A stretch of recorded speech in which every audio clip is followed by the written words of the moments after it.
سویا ہوا گھر۔ ہم سب جانتے ہیں کہ صرف انسان ہی سونے کے شوقین نہیں ہوتے، بلیاں بھی دھوپ میں خوب سوتی ہیں، بطخیں اپنا سر پروں میں دے لیتی ہیں، اور بہت سے جانور جیسے کچھوے ایک وقت میں کئی مہینوں تک سوئے رہتے ہیں۔ لیکن کیا کبھی آپ نے سنا ہے کوئی گھر بھی سو گیا ہو؟ آئیں ہم آپ کو ایسے گھر کی کہانی سناتے ہیں جو واقعہ سو ہو گیا۔ وہ گھر ایک جنگل کے کنارے پر واقع تھا۔ اس کی چھت سرخ اینٹوں سے بنی ہوئی تھی اور اس کے دروازے کا رنگ سبز تھا۔ یہ بہت چھوٹا مگر پیارا تھا، اور جو خاندان اس میں رہتا تھا وہ اس سے بہت پیار کرتا تھا۔ اس خاندان میں کل 6 افراد تھے: الیاس صاحب، بیگم، الیاس اور ان کے 4 بچے۔ وہ بہت خوش رہنے والا گھرانہ تھا اور سب ایک دوسرے سے محبت کرتے تھے۔ پلیز میرے چینل کو سبسکرائب کریں، اگر ویڈیو اچھی لگے تو لائک کریں اور بیل آئیکن کو پریس کرنا نہ بھولیے گا۔ تھینک یو سو مچ۔ الیاس صاحب محکمہ جنگلیات میں کام کرتے تھے۔ وہ اپنے سرکاری کام کے علاوہ گرے ہوئے درختوں اور شاخوں کو اٹھایا کرتے اور اس طرح جنگل کو صاف کرتے تھے۔ ہر روز اپنے کام پر جاتے کیونکہ انہیں اپنے کام سے محبت تھی۔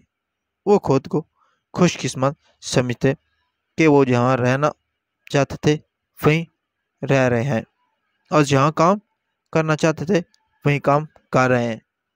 بیگم الیاس بھی نزدیکی قصبے میں کام کرتی تھی۔ وہ ایک نرس تھی۔ وہ لوگوں کے گھر جا کر معلوم کرتی کہ لوگ اپنی صحت کا صحیح خیال رکھ رہے ہیں یا نہیں۔ وہ ہر روز قصبے سے جنگل تک بنی میری سڑک پر سفر کرتی۔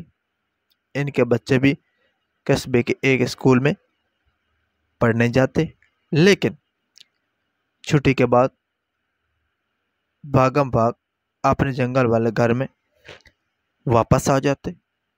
سب ایک دوسرے کا خیال کرتے تھے، اور ہر سال الیاس صاحب گھر کی چھت پر چڑھ جاتے اور دیکھتے کہ چھت کی سرخ اینٹوں میں سے کوئی ڈھیلی تو نہیں ہو گئی۔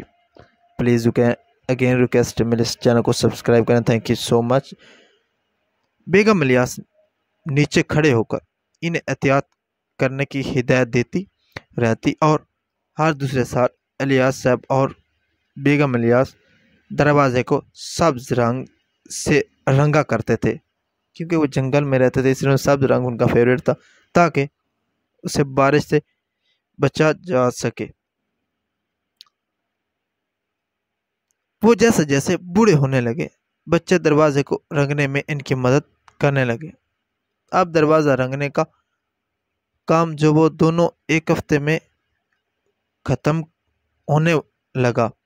جب بچے بڑے ہو گئے اور ایک ایک کر کے گھر چھوڑ کر چلے گئے، کوئی پڑھائی کے لیے، کوئی کام کے لیے، اور کوئی اپنا مکان خود بنانے کے لیے، جلدی الیاس صاحب اور ان کی بیگم اس گھر میں اکیلے رہ گئے۔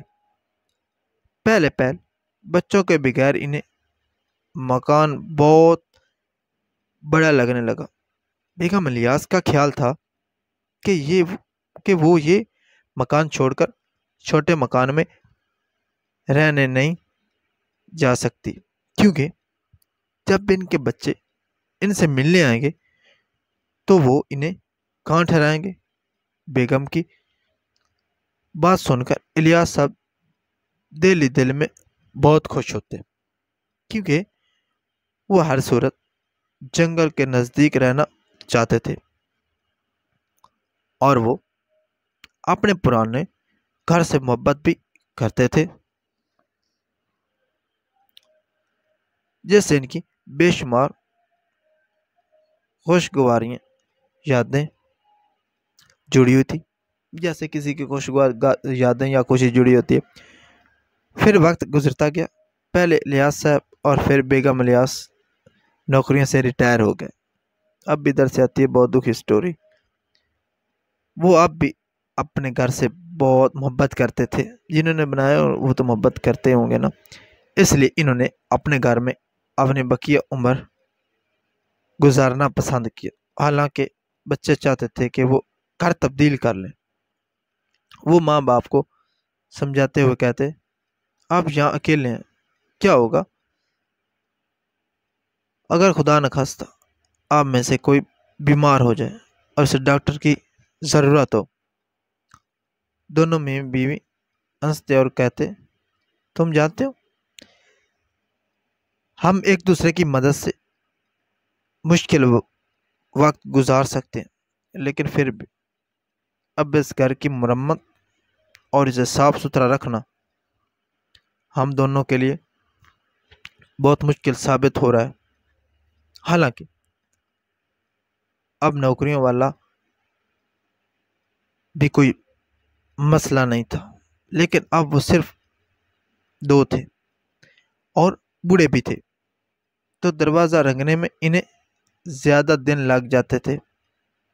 اب انہیں کسی کو بلانا پڑتا تھا تاکہ وہ چھت کا جائزہ لے، کیونکہ بیگم الیاس سمجھتی تھی کہ الیاس صاحب اب یہ کام نہیں کر سکتے۔ کچھ لوگ ایسے بھی ہوتے جو اپنے ساتھ والے کا بھی خیال رکھتے ہیں۔ تو اگین ریکویسٹ، پلیز چینل کو سبسکرائب کریں اور ویڈیو کو سکپ نہیں کرنا، بہت مزے کی اب ہونے والی ہے اس سے آگے۔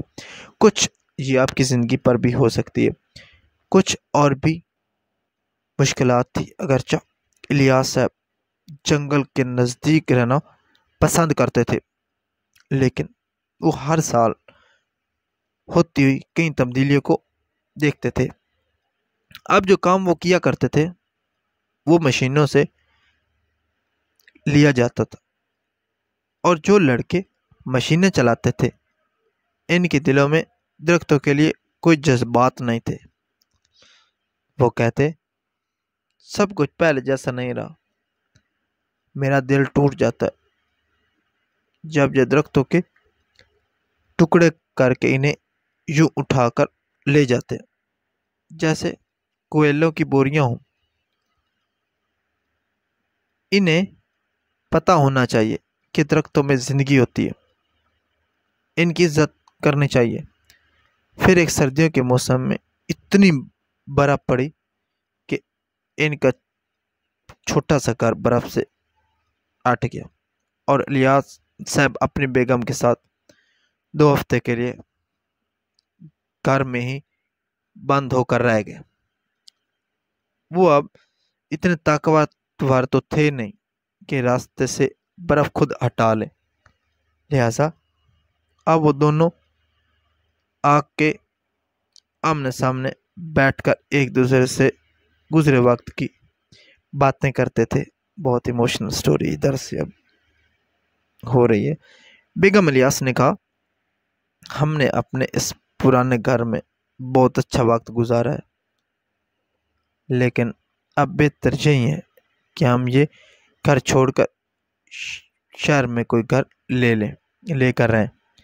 الیاس صاحب نے بھی ان کی تائید کرتے ہوئے کہا، واقعی مجھے یہ گھر چھوڑتے ہوئے بہت افسوس ہوگا، لیکن ایک طرح سے یہ اطمینان بھی ملے گا۔ لہذا ایک دن آخری بار انہوں نے صاف دروازے کو تالا لگایا اور اپنی ضرورت کی چیزیں اور فرنیچر لاد کر وہاں سے روانہ ہوگا۔ وہ نئے گھر میں بھی بہت خوش تھے۔ جلد ہی انہوں نے جنگل والے گھر کو بھلا دیا۔ اس گھر کے باہر ایک تختہ جس پر لکھا تھا، مکان کرائے کے لیے خالی ہے، لگا دیا گیا۔